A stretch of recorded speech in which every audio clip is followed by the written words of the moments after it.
La barricada surge de la calle parisina. Es el primer gesto de una multitud enfurecida. Se levanta la calzada, se apilan los adoquines.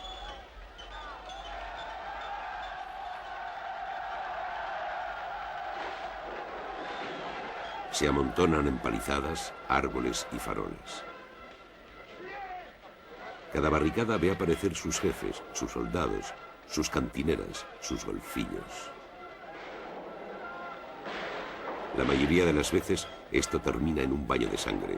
A cada generación todo vuelve a empezar. Bajo los adoquines, la imagen.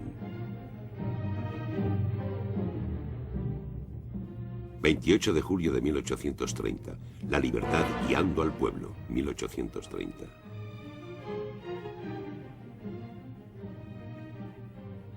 Eugène Delacroix. Charenton, 1798, París, 1863. Museo del Louvre, París.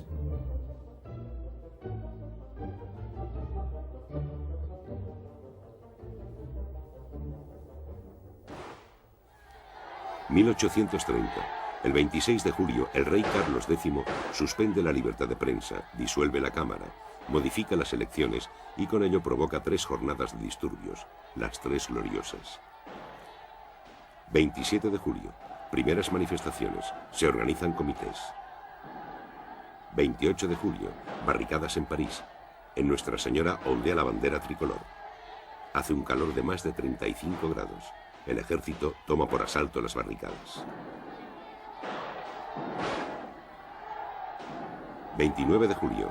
Los sublevados triunfan en todo París. Una comisión municipal depone a Carlos X y hace que vuelva a París el duque de Orleans. El 31 de julio, Lafayette le recibe y le abraza bajo la bandera en el balcón del ayuntamiento. La Cámara de Diputados le corona con el nombre de Luis Felipe I. La bandera tricolor sustituye a la bandera blanca.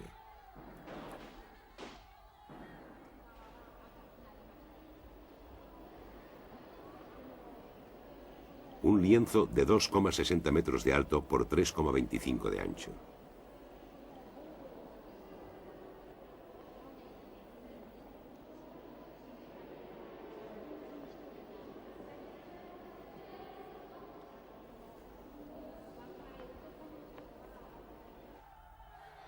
Una mujer con el torso desnudo, blandiendo un fusil y una bandera, atraviesa una barricada y arrastra tras de sí a 5 personas armadas. En primer plano hay 3 cadáveres. A la derecha, un tirador del regimiento suizo de la Guardia Real.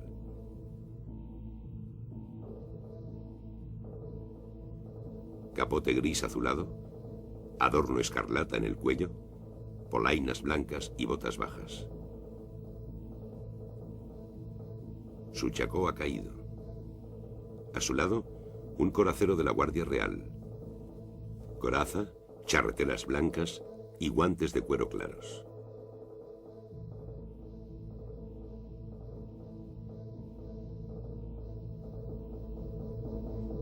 A la izquierda, un combatiente muerto al que alguien ha robado los pantalones.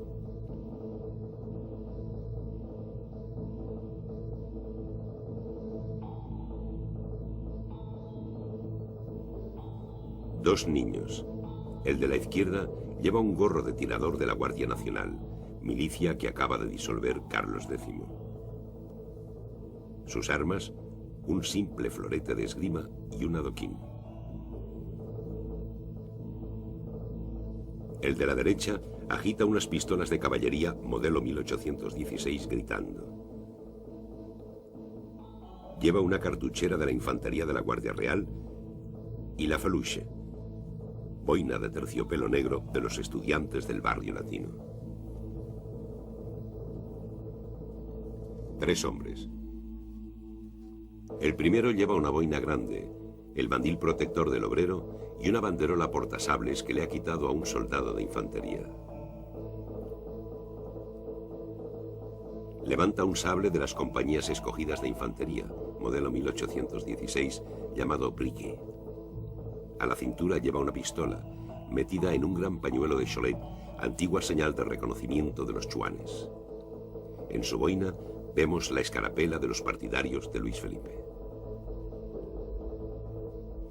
El segundo lleva una escopeta de 2 cañones, un arma de caza. Está tocado con una chistera. Pese a las apariencias, no es un burgués.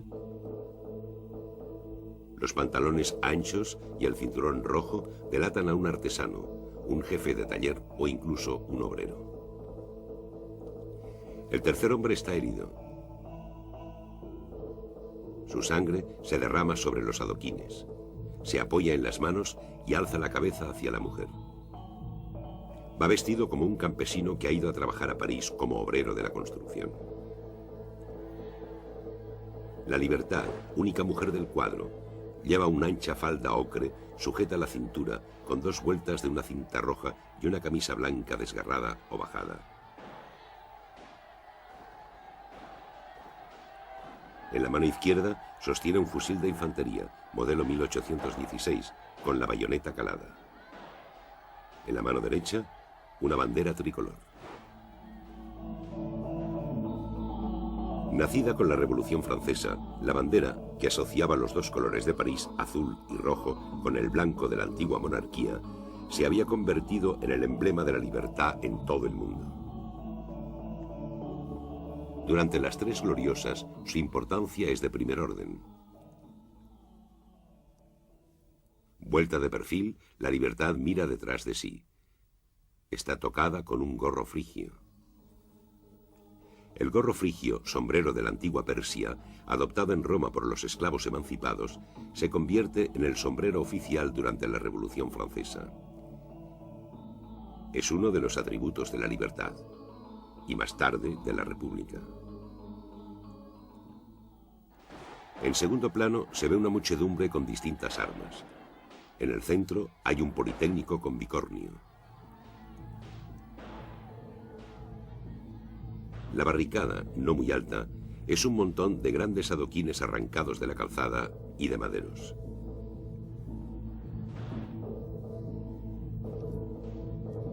Al pie de los edificios, a lo lejos, un destacamento de la Guardia Real con traje de campaña. Varios soldados están en posición de disparar. Por encima, las torres de Nuestra Señora de París. En la cima ondea una bandera. Delacroix eligió la catedral en vez del ayuntamiento. En el momento de pintar el cuadro, su amigo Víctor Hugo estaba escribiendo Nuestra Señora de París. Para el pintor, como para el novelista, la catedral es el símbolo del pueblo, de su rebelión, de su espontaneidad. Más adelante, Víctor Hugo escribiría Los Miserables. Gavroche muere en las barricadas después de mofarse de los soldados. La relación con el personaje de Delacroix es evidente. París, 28 de octubre de 1830. Esperaba para escribirte como animar al acecho, a que tuviera algo favorable que anunciarte a propósito de tus peticiones. Mi querido y buen hermano, tu buena carta me había causado un gran placer. En cuanto al spleen, desaparece gracias al trabajo. He emprendido un tema moderno, una barricada, de modo que si no he vencido para la patria, al menos pintaré para ella. Eso me ha vuelto a poner de buen humor.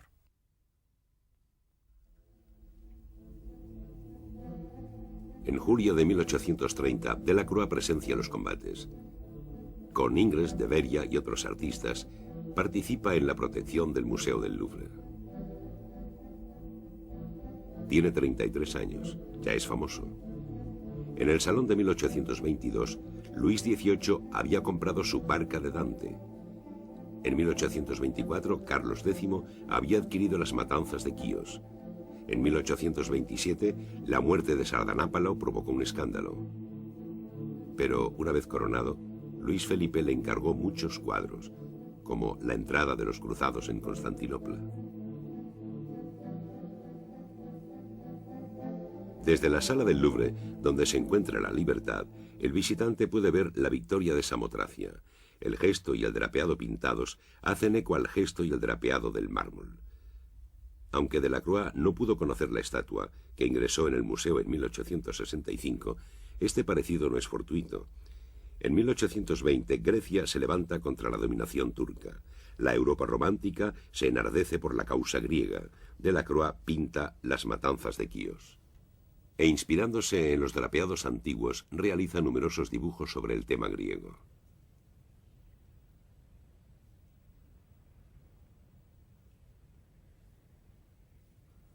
Dibuja las mujeres uriotas que se arrojan al vacío con sus hijos para librarse de los turcos. En 1827 termina Grecia sobre las ruinas de Missolonghi. Una mujer con el pecho medio desnudo se alza sobre los montones de piedra.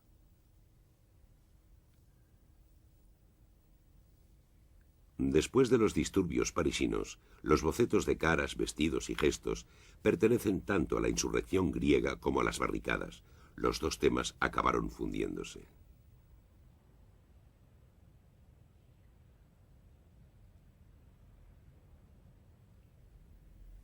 Delacroix terminó su Libertad en el invierno de 1830 y la presentó en el Salón de Verano siguiente. ¿Tenemos derecho a reprocharle al señor Delacroix el haber dado un tono tan apagado a la barricada? Él estaba ahí. El autor de Las matanzas de Quíos se ha quedado este año muy por debajo de sí mismo. La escena del 28 de julio es, a mi entender, una pésima carga contra la libertad. Esta sí es la revolución tal como han querido hacer los doctrinarios, es decir, un objeto de horror y de disgusto. Desde luego, no todos estos hombres del pueblo tenían perfiles griegos. Sus rasgos eran toscos y su ropa estaba agujereada y sucia. El señor Delacroix ha exagerado todo esto a placer. Hemos visto a toda esa gente en la calle y volvemos a encontrarla admirablemente pintada por el señor Delacroix. Los héroes de Delacroix son falsos y feos. Esa cabeza sin carácter, ese cuerpo medio desnudo, ese pecho deformado de carnación marchita no responden ciertamente ni al pensamiento del pintor ni a la idea que tenemos de la libertad noble y generosa que ha triunfado el 28 de julio. ¿Y esa garganta desnuda y sucia? Menuda indecencia. Ah, señor Delacroix, tendría usted que haber lavado a su criatura.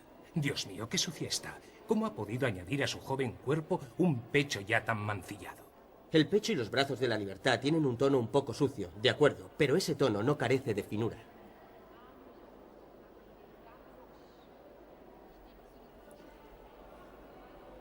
Los ataques y los elogios no se reparten entre derecha e izquierda. De espíritu más bien aristocrático, Delacroix no tiene nada de revolucionario, aunque revolucione la pintura. Desde los dos bandos, lo que le reprochan es sobre todo el realismo de sus personajes y esa mujer desnuda en plena calle. En pintura, la desnudez obedecía a unas normas estrictas, los pechos de la libertad, ennegrecidos por la pólvora, y el discreto vello de la axila se consideran detalles de mal gusto.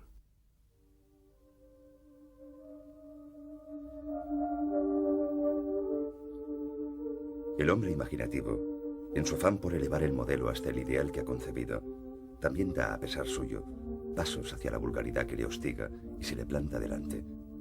No me gusta nada la pintura razonable. Es preciso, me doy cuenta, que mi espíritu desordenado se agite, se descomponga, ensaye de mil maneras, antes de alcanzar esa meta a la que me incita cada cosa. En el Salón de 1931, el Ministerio del Interior compra la libertad para el Museo de Luxemburgo. 2 años después, la libertad, que se considera un tema demasiado político, es retirado del museo y devuelto al pintor. 1848, el Louvre reclama el lienzo. 1852, Segundo Imperio. El cuadro, que una vez más se considera subversivo, es retirado a las reservas. 3 años después lo sacan para la Exposición Universal. Delacroix aprovecha para retocarlo. Es posible que oscureciera el rojo escarlata del gorro para atenuar su aspecto revolucionario. En 1863, Delacroix muere en su casa de la calle de Fürstenberg. 11 años después, la libertad se expone en el Louvre.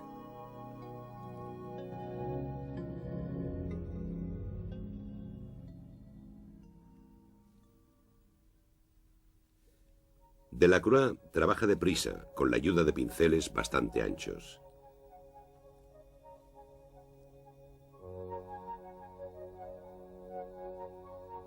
Las pinceladas son rápidas y precisas. Trazadas a menudo en curva, acentúan el aspecto sinuoso e impetuoso de la libertad. A cierta distancia, la pincelada se funde en el conjunto, pero le da a la pintura un acento que el degradado de los colores no puede producir.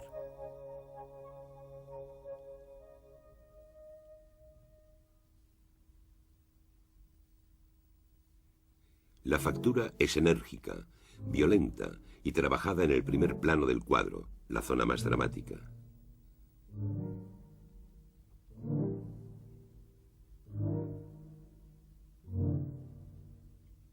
Y en las zonas de tensión del segundo plano.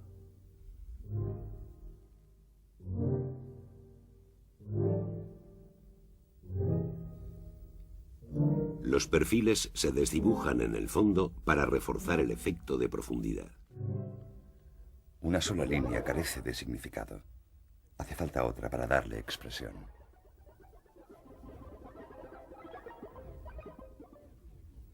La composición forma un triángulo, subrayado por el brazo levantado y el asta de la bandera, que cortan el cuadro en el centro.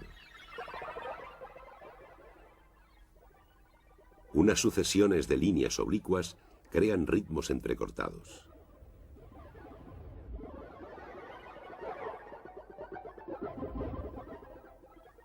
Para obtener un lienzo de este tamaño, hubo que coser 3 paños. Las costuras están descascarilladas en algunos sitios y son muy visibles en el cuadro.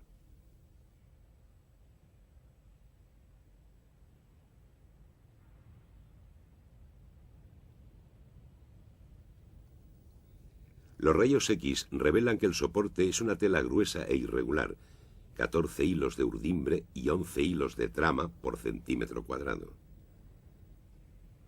Los rayos X también revelan varias correcciones. En una primera versión, Delacroix había pintado la Libertad de frente. El vestido era más amplio y se ensanchaba a la izquierda, acentuando el contoneo. Varias capas espesas de pintura muestran que el chiquillo, al principio muy cerca de la Libertad, fue desplazado a la derecha. También se distinguen modificaciones del contorno del chaleco y los brazos.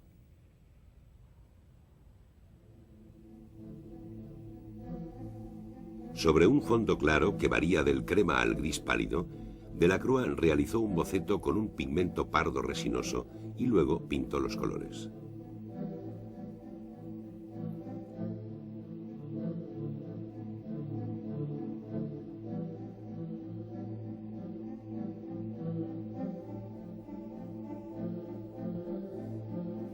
El análisis microscópico muestra 3 clases de materia pictórica. Primera clase. Una capa espesa refuerza el boceto y solo algunas pinceladas finas destacan un relieve o un drapeado. Segunda clase. Los colores oscuros. El pintor los extiende en veladuras pardas, en parte nubladas. Tercera clase. Algunos colores muy retocados. En el gorro de la Libertad aparece la capa clara de la preparación, una capa espesa amarillenta, una capa roja, una capa ocre rojiza, una capa violácea con granos azules, una capa amarillenta con granos rojos, una veladura anaranjada, una capa de barniz. Los análisis han descubierto pequeñas cantidades de cadmio, pero el amarillo de cadmio se empezó a usar 20 años después de la terminación del cuadro. Esto demuestra que Delacroix hizo retoques cuando recuperó por algún tiempo su tela. Delacroix está influido por el Veronés, Rubens y Turner. Forma gamas muy ricas de grises multicolores a partir de unos pocos pigmentos. El enemigo de cualquier tono es el gris. Sus colores, rebajados siempre, están más cerca de lo oscuro que de lo claro.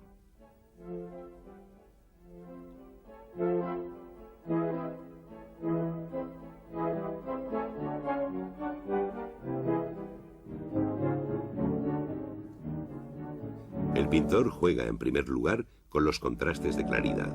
En la misma zona alterna y opone las sucesiones de claro y oscuro. La parte superior derecha clara se opone a la parte inferior izquierda oscura y dentro de cada una de ellas, unas zonas oscuras o claras refuerzan estos contrastes. El claroscuro da el relieve, con la disposición de sombras y claros en relación con el fondo. El pintor también juega con los contrastes violentos de colores. En cada zona multiplica y contrapone los colores y en particular los complementarios. Dos colores complementarios están diametralmente opuestos en el círculo cromático.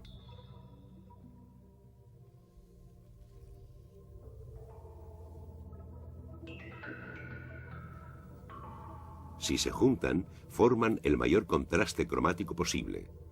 Si se mezclan, dan un gris neutro. Jugando con unos pocos colores complementarios y con ligeras variaciones de estos colores, el pintor puede obtener una gran variedad de tonos.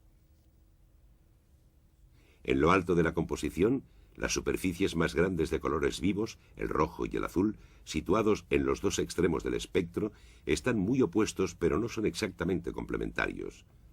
Para reforzarlos, Delacroix los pinta sobre fondos complementarios. El rojo anaranjado de la bandera destaca sobre un cielo teñido de azul verdoso, mientras que el azul está pintado junto a un blanco cálido teñido de naranja y rojo. Durante los disturbios, Alejandro Dumas se encuentra con Delacroix. El pintor le habla de la emoción que siente al ver ondear la bandera sobre Nuestra Señora. El tema se repite en todo el cuadro.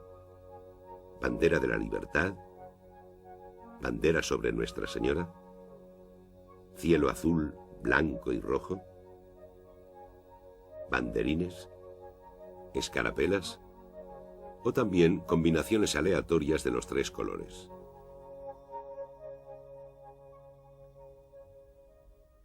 La gama azul, blanco, rojo es anterior a la bandera tricolor. Aparece ya con los pintores franceses del siglo XVII, como La Hire, y del XVIII, como Fragonard o Regnault. El tema de la bandera alzada sobre los combates se convertirá en un tópico de la pintura patriótica. El rojo claro y azul oscuro, separados por una franja blanca, crean una violenta perturbación cromática difícil de combinar con el resto del cuadro. Es un desafío estético al que se enfrentarán los pintores impresionistas.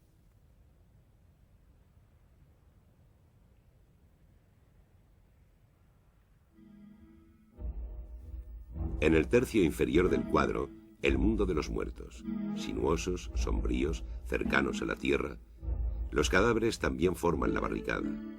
Encima de ellos están los vivos, impetuosos, claros, recortados contra el cielo. Se disponen a franquear el espacio de los muertos. El herido se sitúa en la frontera entre los dos mundos.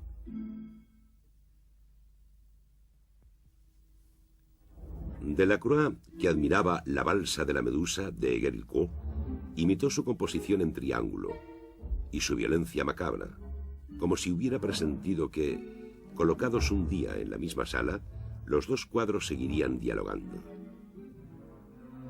También pintó en primer plano un Héctor, figura clásica de taller, inspirada en el episodio de la Ilíada, en el que Aquiles arrastra detrás de su carro el cuerpo de su enemigo. En este contexto, la imagen representa la brutalidad de los combates, la desgracia de los vencidos. El hombre del sable, monárquico liberal. El hombre de la chistera, futuro radical de 1848. El hombre herido, campesino convertido en obrero. Los golfillos, vagabundos rebeldes. El Politécnico, único burgués situado muy atrás, forman un compendio alegórico de la insurrección popular.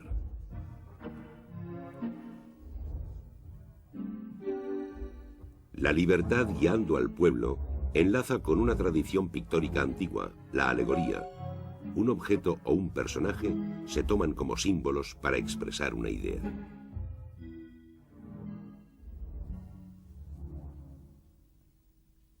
La mujer armada, guerrera y protectora aparece con frecuencia en la historia. Diosas antiguas como Atenea o bien figuras de la religión, de la paz, de la victoria.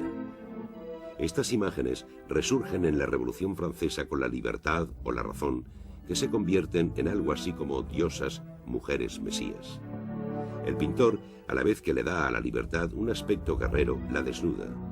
La mujer desnuda, objeto de seducción erótica, se alza sobre el montón de cadáveres. Como en muchos otros cuadros de Delacroix, el erotismo va unido a la muerte.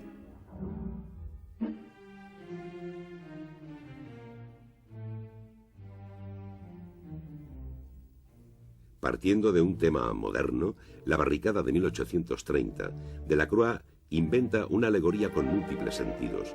La escena histórica que reúne y concentra tantos elementos simbólicos es una nueva forma de entender lo sagrado.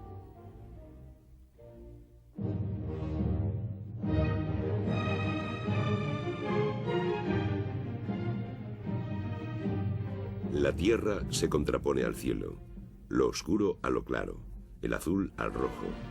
Los accesorios antiguos de valor permanente, trapeado griego, gorro frigio, a los objetos modernos, bandera, fusil. Pero todas estas contraposiciones confluyen en una fundamental, la contraposición entre los muertos sacrificados y los vivos triunfantes.